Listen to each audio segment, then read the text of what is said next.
In the previous video, we have actually looked at this really shaky video recording from my job, which I mounted my camera on this camera harness. But at the end of it, I actually mentioned that I'll do another recording on the same road with this Crane Zhiyun M2 gimbal for comparison. So this is the video.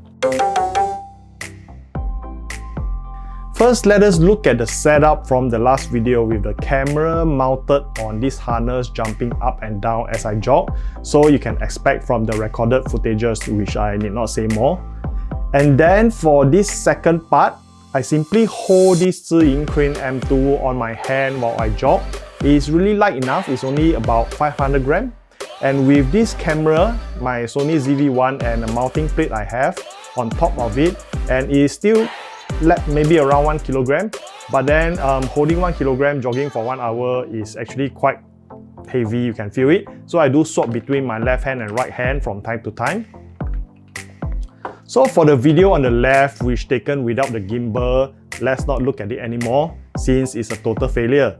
For the one that taken with this Crane M2, it's a lot smoother as it is. But I'm not sure whether you can notice that these raw footages of the camera is still a little bit jiggy, which especially when I jog and I take my steps.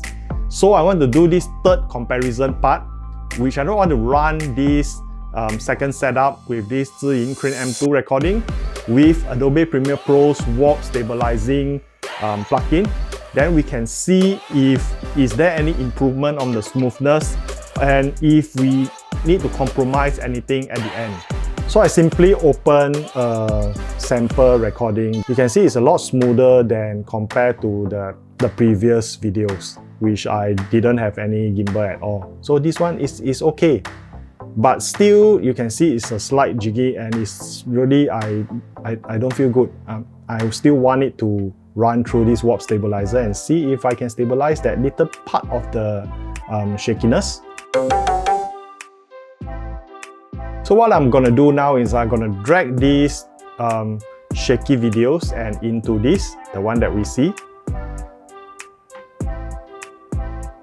And I'm gonna drag it and drop it into this sequence so that it creates this timeline.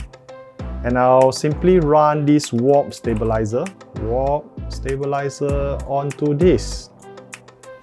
And by default, it just choose 50%. I think that is too much. So what I'm gonna do is I'm gonna swap it to 20%.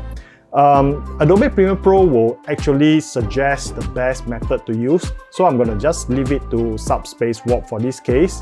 And then the rest, just leave it. So it's gonna run for a while because it's actually 22,800 frames. So it's gonna take 43 minutes. So that's a long time. So I'm gonna just simply skip to the part that is done in the next part. So now it's done calculated. So if I don't scale it, as you can see that it actually is in a little bit of the edge only. So with this, we can actually safely accept that it can just simply allow it to auto scale, which the auto scale is at 104%, 104.3%. We'll want to have it render and then compare side by side and see how the footages turn out to be compared to the original one. So now that having these two videos comparing side by side, as you can see how smooth it is, simply run through a 20% warp stabilizing effect can further improve the video smoothness quality in a slightly jiggy video footage, like in our case. So this actually concludes that the perfect setup for such use, especially for jogging or for walking, is actually with a lightweight gimbal, and then it actually paired really well with this Sony ZV-1 camera. I hope that you enjoyed this video and this comparison. And if you like my video, please click like and subscribe to Uncle Teach You channel. See you in the next video.